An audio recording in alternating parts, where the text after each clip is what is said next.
So today is quarter 2, week 3, and we're going to be talking about imperative mood. So first, let's look at this sentence. Go to the store for a gallon of milk. What is the subject of this sentence? Now, you may be stumped because it's kind of a trick question. An imperative sentence is a sentence that issues a command. It has an implied subject, you. Because an imperative sentence is commanding the listener to do something, the listener is the subject of the sentence, even though he or she isn't mentioned. So going back to our sentence, what is the subject of the sentence, go to the store for a gallon of milk? Who's doing the action? You are. So you're the subject, the reader, even if you're not mentioned. It's called an implied subject. Okay? So, the easiest way to figure out if a sentence is imperative is to go back to the trick for identifying the subject of a sentence that we used in 2.1. The subject of a sentence answers who or what is doing the action. So in our sentence, who's doing the action? The listener is. You are. So if something is in imperative mood, it's a command. Someone is telling you to do something, or telling someone else to do something.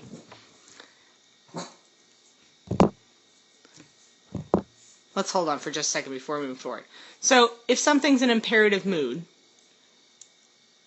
it's giving you instructions or directions or telling you to do something. It's not always out of anger or you're in trouble for something, but it's telling you as the listener or responder to do something.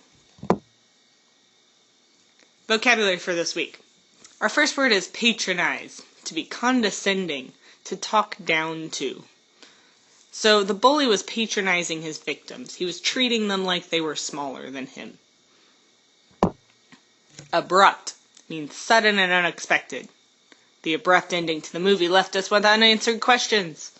So if a movie just stops and doesn't explain itself or finish itself out or doesn't really tell you what happened and it just stops and the screen goes dark, that would be an abrupt ending.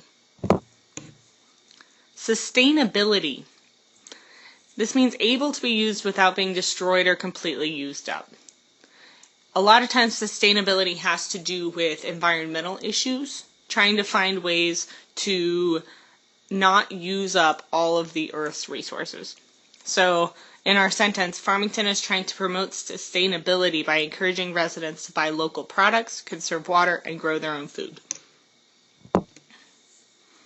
An outline is a condensed or shortened writing of a project. The book outlined American history since the Revolution. Obviously, the book can't tell us everything that's happened in American history since the Revolution. That would be an incredibly long book, and nobody has that much time or effort to write. It would be hundreds of thousands of pages. So, an outline of American history is a shortened version of the real thing. To reprimand someone is to tell someone off for doing something wrong. So, you may have been reprimanded for doing something wrong by your parents once or twice. So in our example sentence, the teacher reprimanded the students for cheating on the test. They did something wrong. They got in trouble. Now, I would like to leave you with this little comic. Your big sister reminds you of your English class? Yeah, she's always in an imperative mood. And that is the end of today's video. You have completed your notes. Please write your 20-word summary and place it at the back of your grammar folder. And this is actually quarter 2, week 3.